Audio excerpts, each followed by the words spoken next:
Every morning, millions of students wake up to a barrage of notifications.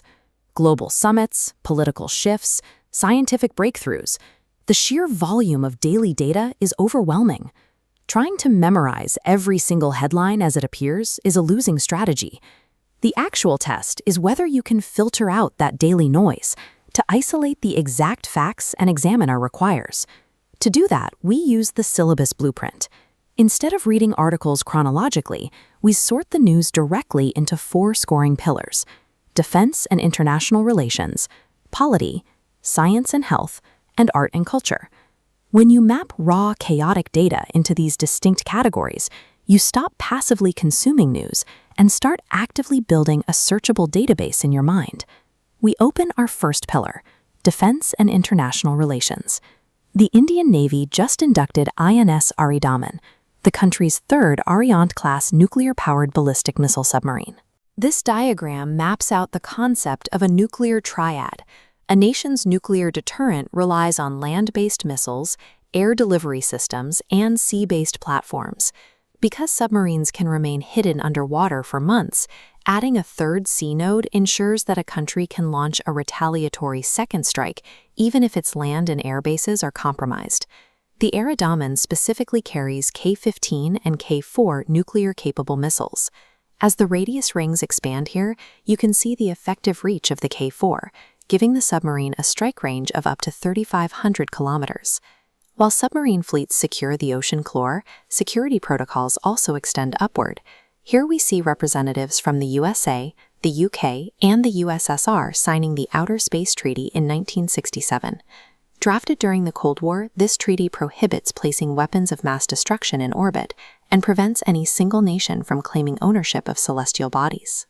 6 decades later, as private companies commercialize orbital launches, these exact legal boundaries are being tested in real time.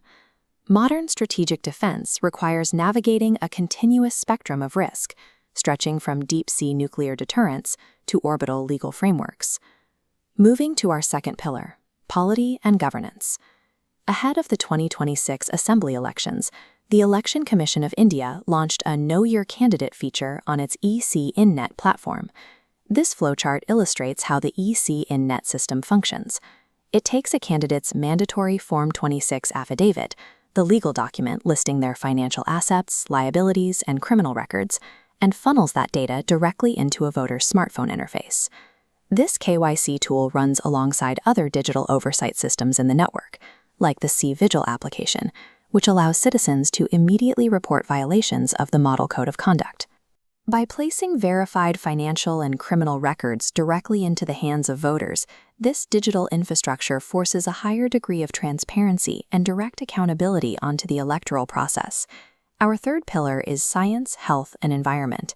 At the Central Food Technological Research Institute, the government recently inaugurated the BioNest Incubation Center. This facility accelerates lab-to-market commercialization for startups working with complex biological systems. They specialize in CRISPR for gene editing, precision fermentation to engineer microbial production, and targeted probiotics for gut health.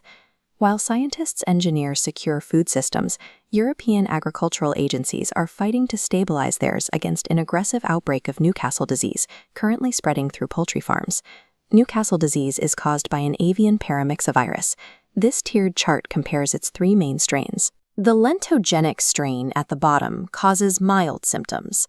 The mesogenic strain brings moderate illness, but the velogenic strain at the top triggers extremely high mortality rates, leading to severe economic losses for farmers. Biological threats are difficult to track, but physical remnants of conflict pose a similar hidden danger. April 4th is designated as the International Day for Mine Awareness and Assistance in Mine Action. The global framework driving this cleanup is anchored here, in this photograph capturing the 1997 signing of the Mine Ban Treaty in Ottawa.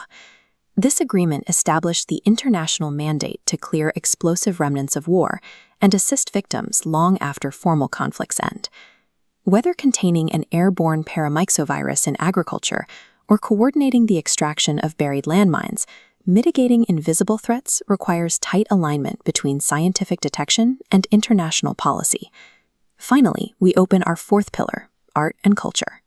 A masterpiece titled Yashoda and Krishna recently sold at auction in Mumbai for 167.2 crore rupees, setting the record for the most expensive Indian artwork ever sold. The painter, Raja Ravi Varma, is central to the exam syllabus because he merged the high realism and oil techniques of European art with the traditional Indian mythological narratives. His influence expanded drastically in 1894 when he set up a lithographic printing press, seen here. This machine allowed him to mechanically reproduce his paintings into affordable prints, moving fine art out of royal courts and into common homes. The introduction of mechanical printing meant that millions of people across a vast, diverse subcontinent could suddenly visualize their shared mythology through the exact same imagery, shaping a unified cultural identity. This mind map reveals our completed daily review. It links the induction of the Ara-Daman, the Space Treaty, eSign.'s voter tools, BioNest innovations, the Newcastle virus, mine-clearing protocols, and Raja Ravi Varma into their respective 4 syllabus pillars. Examiners design competitive tests to measure your ability to draw structural connections across entirely different academic disciplines. Mastering current affairs means building a mental filing cabinet where the parameters of a 1967 space treaty are organized and retrieved just as efficiently as the impact of a 19th century printing press. Take a screenshot of this completed map for your notes. Then head down to the comments and test your active recall. What are the specific names of the 3 strains of Newcastle disease?